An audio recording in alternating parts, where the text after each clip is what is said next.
Hello friends, welcome to Arjun education. आज मैं आपके साथ डिस्कस करने वाली हूँ टी.एस. एलियट की लिखी एक पोएम ला फाइलिया चे पियांज या ला फिलिया चे पियांज। दोस्तों, ये टी.एस. एलियट की बहुत ही इम्पॉर्टेंट पोएम है, लेकिन इससे पहले अगर अभी तक आपने हमारा चैनल सब्सक्राइब नहीं किया है तो प्लीज़ इसे सब्सक्राइब कीजिए और बेल आइकन ज़रूर प्रेस कीजिए ताकि हमारे नए आने वाले वीडियोस की नोटिफिकेशन आपको मिलती रहे। तो पहले बात करते हैं टी.एस. एलियट की। टी.एस. एलियट का पूरा नाम थॉमस स्टर्न एलियट था। वो अपने नाम के साथ ओम भी लगाते थे, जो कि उनकी इंडियन कल्चर और संस्कृति के प्रति रिस्पेक्ट का प्रतीक है। He was born in Missouri US and died in London, England. He was born in 1889 और उनकी डेथ 1964 में हुई। वो बेसिकली एक US के नागरिक थे, लेकिन बाद में वो 1914 में वो इंग्लैंड चले गए जब उनकी एज तकरीबन 25 साल थी और वहीं पे सेटल हो जाते हैं। और 1927 में वो ब्रिटेन नागरिक बन जाते हैं जब उनकी एज 39 ईयर के आसपास थी। और फिर वो अपनी जो US की सिटीज़नशिप है उसको रिनाउंस कर देते हैं। उनको नोबेल प्राइज़ इन लिटरेचर भी मिला 1948 में, और ऑर्डर ऑफ मेरिट, जो कि एक और बहुत बड़ा एक खिताब है, एक टाइटल है, वो भी उनको 1948 में मिला। वो एक पोइट थे, एसेइस्ट थे, ड्रामाटिस्ट भी थे, पब्लिशर, लिटरेरी क्रिटिक और एडिटर। ये सब खासियतें उनमें थी और उन्होंने तरह तरह की लिटरेरी विदास पे अपने हाथ आजमाए।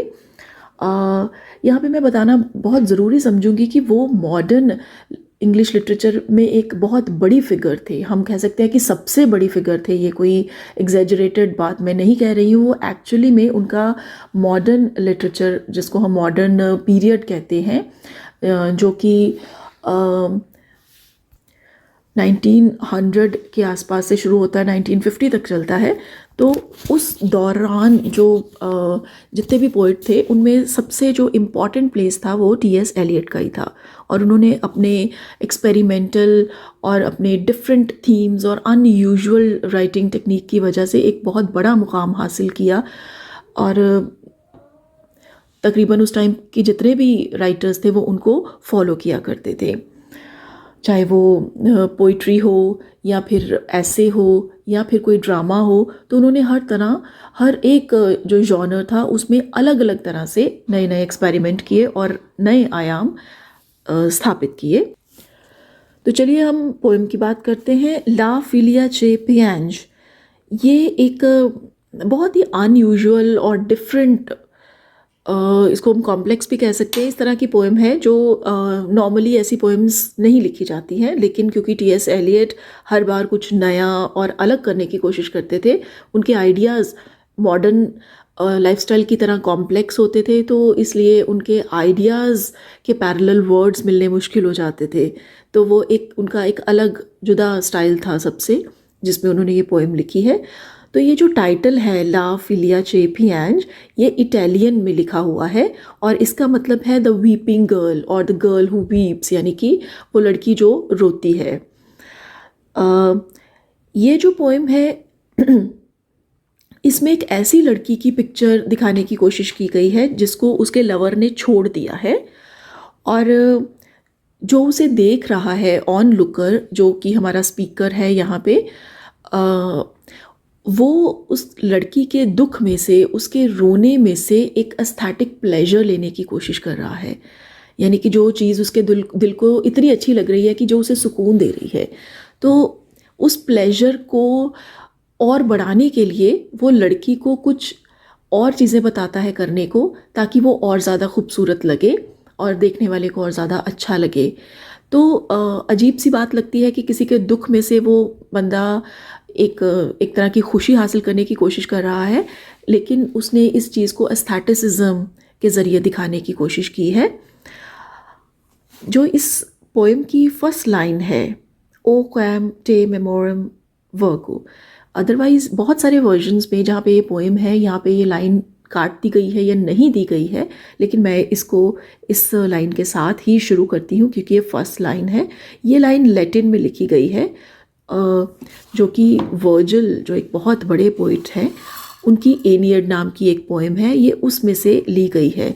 इसका कॉन्टेक्स्ट ये है कि जब इनियस है ग्रीक हीरो, वो अपनी मदर वीनस से मिलता है, लेकिन उसको नहीं पता वो मेरी मदर है, और क्योंकि वो गॉडेस है और उसने अपने आप को एक हंट्रेस के रूप में डिस्गाइज किया हुआ है, यानी भेस बदला हुआ है, और एनियस उन्हें पहचान नहीं पाता, लेकिन फिर भी वो ये सोचता है कि ये कोई गॉडेस ही है, एंड वो जानना चाहता है कि वो उसे किस किस नाम से पुकारे। तो इस लाइन का भी यही मतलब है कि ओ वर्जिन, मैं तुझे किस नाम से पुकारूं, कैसे मैं तुम्हें एड्रेस करूं। Stand on the highest pavement of the stair, lean on a garden urn.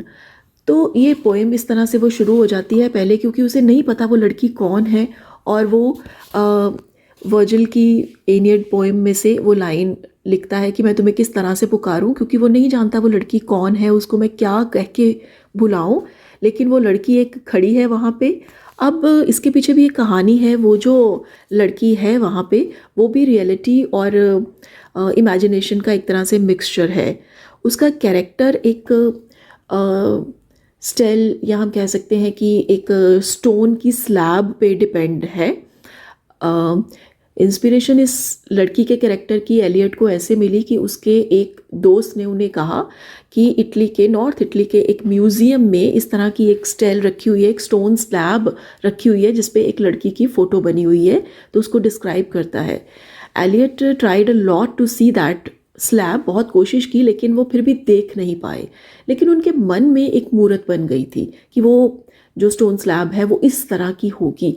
तो अपने मन में उस तरह सोचते हुए उसने उस लड़की के कैरेक्टर को पिक्चराइज करने की कोशिश की है, लेकिन देखा नहीं है, उसको एक्चुअल में नहीं देखा है, ये उनकी एक कल्पना है।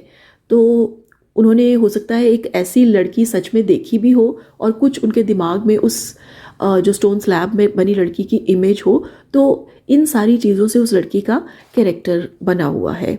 तो हमें ये पता चलता है कि पोइट के सामने एक फीमेल फिगर है जो कि बहुत उसे खूबसूरत लग रही है। तो वो उसको एड्रेस करता हुआ कहता है कि तुम सीढ़ियों में खड़ी हो तो टॉप की सीढ़ी पे चली जाओ, सबसे ऊपर वाली जो स्टेयर है वहाँ पे चली जाओ। अब ये जो लड़की है उसका अभी अभी अपने लवर से लड़ाई झगड़ा हुआ है किसी बात को लेके, उनमें ब्रेकअप हो गया है, और वो लड़की उस लड़के से नाराज़ है। अब ये यहाँ पे जो स्पीकर है, जो पोइट है वो हमारा, वो सिर्फ एक ऑब्जर्वर है जो देख रहा है, ऑन लुकर है और आउटसाइडर है। वो नहीं जानता ना लड़की को ना ही उसके लवर को, लेकिन सिर्फ उसे मौका मिला है उसको देखने का, और वो इमेजिन कर रहा है कि जैसे मैं एक डायरेक्टर हूँ और ये लड़की मेरी मॉडल है या एक्ट्रेस है, मैं मूवी बना रहा हूँ, तो वो उसको डायरेक्ट करने लग जाता है। और वो उसे कह रहा है कि तुम स्टेयर्स के सबसे ऊपर चली जाओ, और ऊपर एक बहुत बड़ा सा वास पड़ा हुआ है, और उस पर तुम झुक जाओ, और यानी कि उसको एक पोज बनाने के लिए यहाँ पे कह रहा है। Then weave the sunlight in your hair, clasp your flowers to you with a pained surprise, fling them to the ground and turn with a fugitive resentment in your eyes. और यहाँ पे उसको एक और कुछ करने के लिए ऐसा कह रहा है कि weave the sunlight in your hair. And ये कोई प्रैक्टिकली पॉसिबल बात नहीं है कि सनलाइट को अपने बालों में कोई वीव नहीं कर सकता, लेकिन सिर्फ वो ये कहना चाहता है कि तुम जैसे मैं कह रहा हूँ उस तरह से पोज बना के खड़ी हो जाओ और सनलाइट को अपने ऊपर पड़ने दो, ताकि तुम्हारी ब्यूटी और निखर के आए। अब हैरानी की बात यहाँ पे ये है कि वो लड़की दुखी है क्योंकि उसके लवर ने उसको हर्ट किया है, और वो रो रही है। अब यहाँ पे जो देखने वाला है, जो हमें बता रहा है, स्पीकर है, वो इस चीज़ को एक वर्क ऑफ आर्ट की तरह ले रहा है, उस ब्रेकअप को, और उसको और एस्थेटिकली प्लीजिंग बनाने की कोशिश कर रहा है, और उसे पोज बनाने को कह रहा है ताकि वो और खूबसूरत लगे। अब क्योंकि उसको इसमें से संतुष्टि मिल रही है, वो उसे कह रहा है कि सनलाइट को वीव करो अपने बालों पे, और फ्लावर्स को एक पेंड सरप्राइज में। वो पेंड सरप्राइज क्या है? ये एक ऐसा सरप्राइज है जिसमें एंगर है, जिसमें गुस्सा है, क्योंकि वो लड़की अपने लवर से गुस्सा है, तो वो कह रहा है कि फ्लावर्स को इस तरह से अपने बिल्कुल साथ लगा लो, क्लैस्प कर लो जैसे तुम बहुत गुस्से में हो, और उस गुस्से को दिखाओ, जाहिर होना चाहिए कि तुम गुस्से में हो। Fling them to the ground and turn, और फिर उन फ्लावर्स को फेंक दो, ज़मीन पे फेंक दो। एंड टर्न, फिर मुड़ जाओ with fugitive resentment your eyes. और यहाँ पे वो कुछ ऐसा एलिमेंट ऐड करने की कोशिश कर रहा है जिसमें से और गुस्सा नजर आए, और फिर मुड़ के तुम चली जाओ, इस तरह से चली जाओ जैसे बहुत गुस्से में हो और तुम्हें परवाह नहीं है किसी चीज की।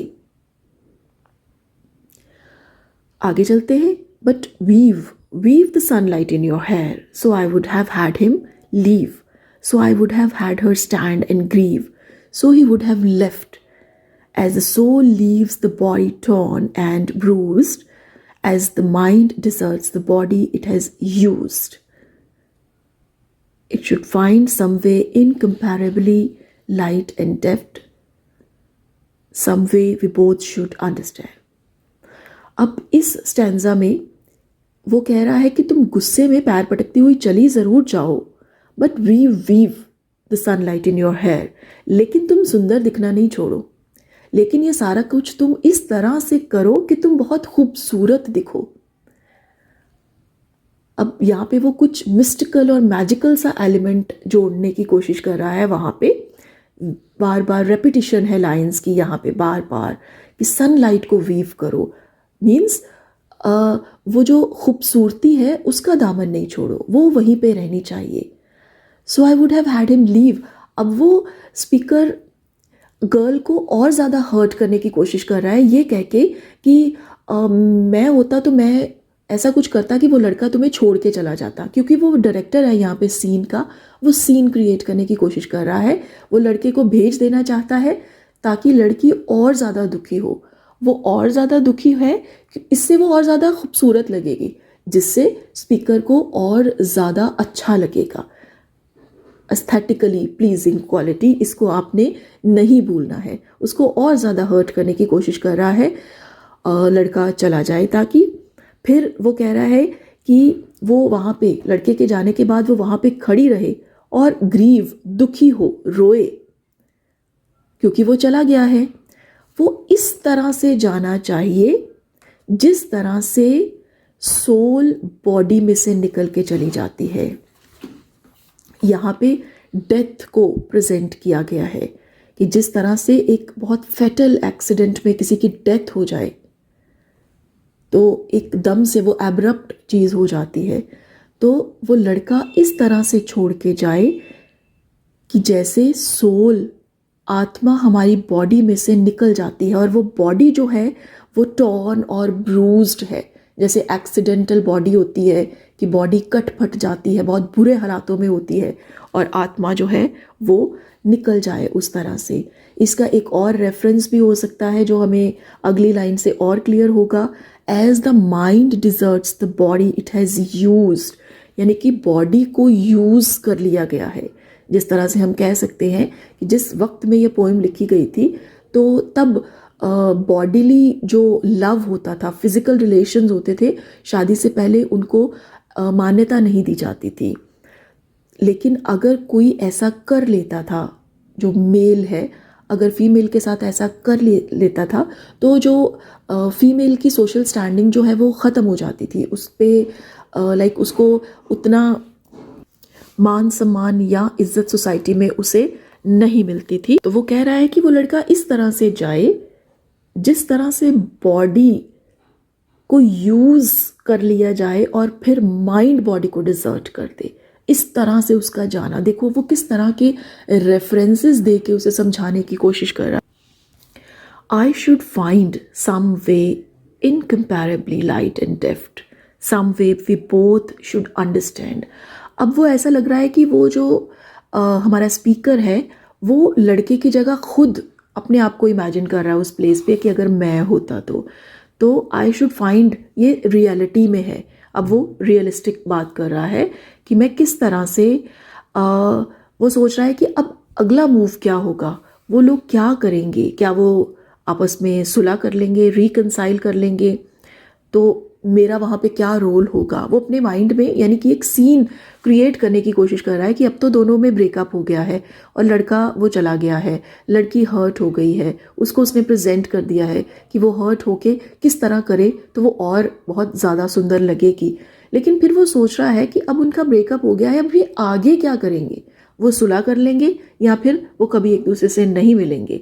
तो वो कह रहे हैं ये सब कुछ इतना क्विक है और इतना सब कुछ कैजुअल वे में हो रहा है कि उसे समझ में नहीं आ रहा। और वो यही चाहता है, some way we both should understand simple and faithless as a smile and shake of the hand. लेकिन वो कहता है कि वो मिलना जो है वो इतना सिंपल और कैजुअल होना चाहिए। उसके लिए उसने एक फेथलेस वर्ड यूज़ किया है कि मॉडर्न जो वर्ल्ड है वहाँ पे रिश्ते इसी तरह के होते हैं, सिंपल और फेथलेस, जिसमें कोई डेप्थ नहीं है। एज अ स्माइल, जिस तरह से हम किसी को देख के ऐसे ही स्माइल दे देते हैं, लेकिन we don't mean that smile. असल में हम वो स्माइल नहीं कर रहे होते। Smile and shake of the hand, बिल्कुल उसी तरह से जैसे हम किसी को भी देख के स्माइल कर देते हैं या किसी को देख के हैंड शेक कर लेते हैं, लेकिन हम उसमें अंदर तक इन्वॉल्व नहीं होते। तो वो इस तरह से वो कहता है कि रिश्ता है, मिलते हैं लोग। She turned away but with the autumn weather compelled my imagination many days. वो कहते हैं कि इसी तरह से वो टर्न्ड अवे, वो लड़की चली गई, दैट गर्ल हैज़ गॉन। लेकिन ऑटम वेदर को यहाँ पे इस तरह से प्रेजेंट किया गया है क्योंकि ऑटम तक आते आते रातें लंबी हो जाती है। ऑटम हैज़ लॉन्ग नाइट्स, तो रातें लंबी हो जाती हैं। तो वो जो लोग जो चिंतक होते हैं, कवि होते हैं, उनको नींद नहीं आती रात को, तो उनके लिए रातें और भी ज़्यादा लंबी हो जाती हैं। तो वो सारी लंबी रातों में वो कहता है कि मेरी इमेजिनेशन उसी लड़की को ढूंढती रहती है, मेरे दिमाग में सिर्फ वही लड़की आती रहती है। Still I miss that girl, जो सब कुछ हो चुका है, वो लड़की जा चुकी है। Many days and many hours, her hair over her arms and her arms full of flowers. I should have lost a gesture and a pose. Sometimes these cogitations still amaze the troubled midnight and the noon's repose. वो कहता बहुत वक्त हो चुका है, autumn आ गया है, लेकिन वो लड़की जो है वो अभी तक मेरे ख्यालों में रात को आती है। सारी रात मैं उसके बारे में सोचता रहता हूँ कि वो क्या बना होगा, उनकी स्टोरी कैसे ख़त्म हुई होगी। मैं सब कुछ जो है वो सोचने की कोशिश करता हूँ। क्या वो लड़की उस लड़के को भूल गई होगी या फिर वो दोनों मिल गए होंगे, मैं होता तो कैसे करता। मतलब ये सारी बातें उसके दिमाग में आती रहती हैं। लेकिन वो कहता है कि अभी तक ये जो थॉट्स हैं वो मुझे, आई स्टिल फील वंडरमेंट, मैं अभी हैरान होता हूँ इस बात पे कि ये जो थॉट्स हैं वो क्यों मेरे माइंड में चल रही हैं। The troubled midnight and the Nunes repose, मतलब वो हर दिन हर रात वो इन्हीं चीज़ों के बारे में सोचता रहता है। और इसी अनिग्मेटिक सोच के साथ यही घुमावदार कॉम्प्लेक्सिटी और पहेली नुमा जो पोएम है वो यहाँ पे आके राइटर जो है वो ख़त्म कर देता है। एक उसने विचार दे भी दिया है कि वो कहानी ख़त्म हो गई है, लेकिन पोइट के माइंड में अभी तक वो सब चलता रहा है। लेकिन दूसरी तरफ क्योंकि वो एक एब्रप्ट सी एंडिंग हमें लग रही है, ये भी सच है। तो ये जो टी.एस. एलियट की जितनी भी रचनाएं हैं, ख़ास तौर से उनकी जो पोएम्स हैं, वो इसी तरह से एब्रप्टली ख़त्म होती है, एक फ्रेगमेंटेड वे में ख़त्म होती है, जो एक्चुअली ख़त्म नहीं होती। नैरेटिव चलता रहता है लेकिन पोएम ख़त्म हो जाती है। तो ये मॉडर्न सोसाइटी की हकीकत को बयां करती है कि मॉडर्न सोसाइटी में भी यही फ्रेगमेंटेड सोच है, फ्रेगमेंटेड इंसान है, जो आधे अधूरे हैं सारे। तो यही चीज़ को एलियट की पोइट्री जो है वो प्रेजेंट करती है। तो आज के वीडियो में बस इतना ही, फिर आपके सामने आएंगे एक नया वीडियो लेके। लेकिन आप हमें मैसेज करके, कमेंट करके ज़रूर बताइए कि आपको ये वीडियो कैसा लगा। Thank you.